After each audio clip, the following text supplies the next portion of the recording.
this video, we practice some more wet blending.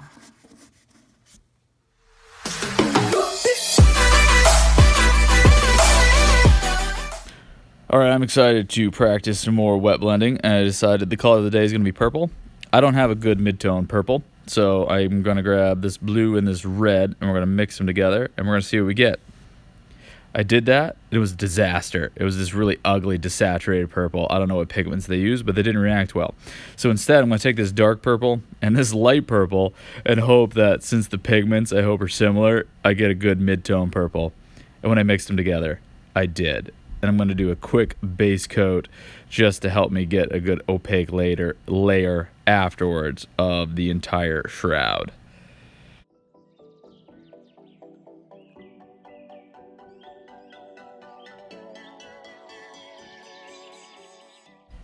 Alright, we are trying something new, so I got my hands on some Retarder Medium. Ended up having to order it off Amazon because my friend at the local game store was out of stock.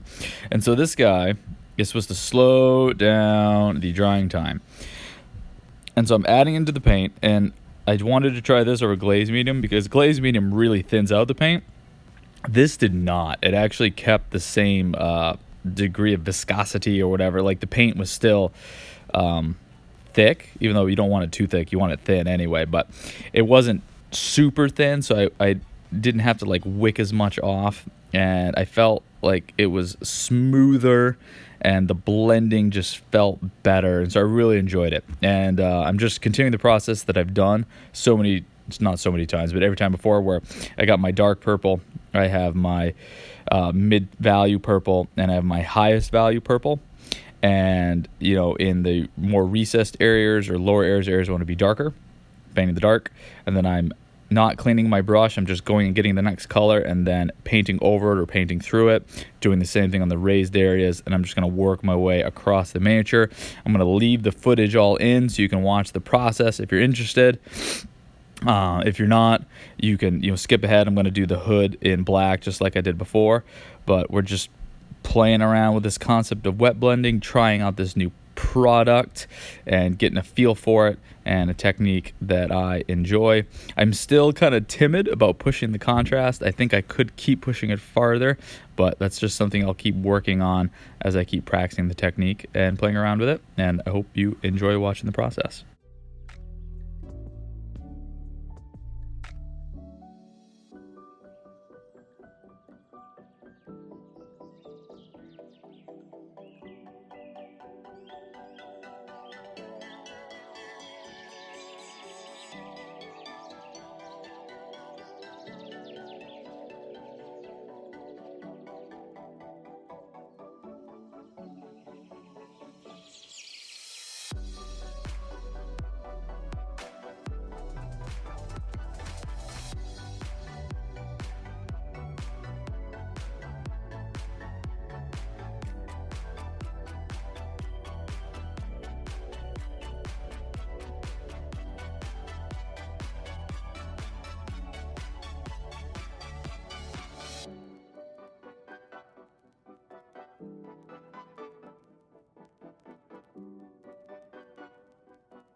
All right, I'm going to do the hood they put over him when they hung him in black, or it's mostly going to be this really dark gray, and I'm going to use black for the recesses, but it's going to be the same process that I did in the previous video where I did black. So I'm base coating it all now just to get an opaque layer later, and then I'm going to come back and wet blend it. Before that, though, I decided to do a second run of wet blending on the cloak. It was looking kind of, I don't know, weird. I think another layer to solidify up the colors and work on some of the transitions.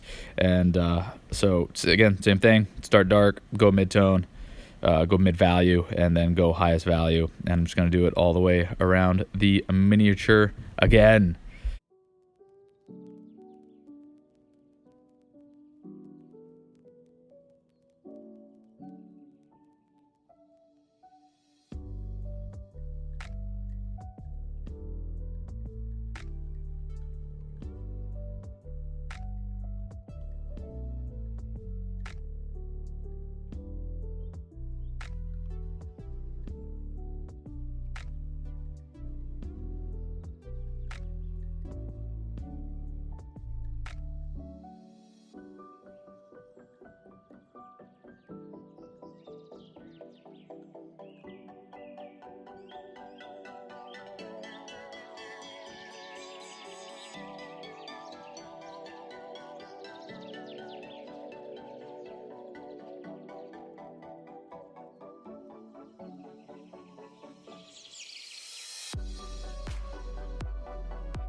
All right, now we're going to wet blend the black hood, and we're using a pretty dark gray for the kind of middle value, and then we're going directly black into the recesses and then blending it pretty well to get some transition.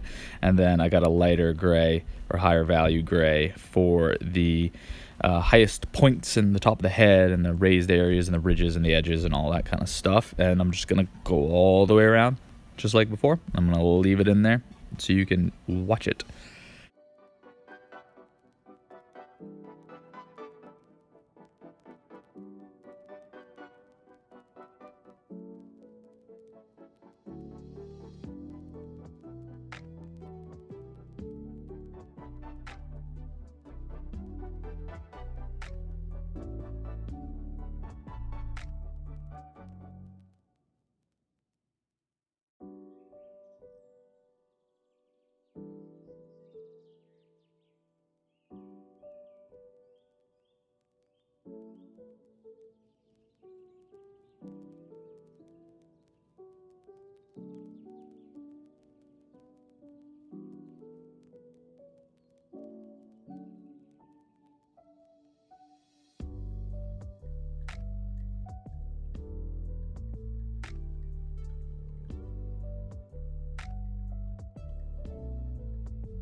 All right, and there we go.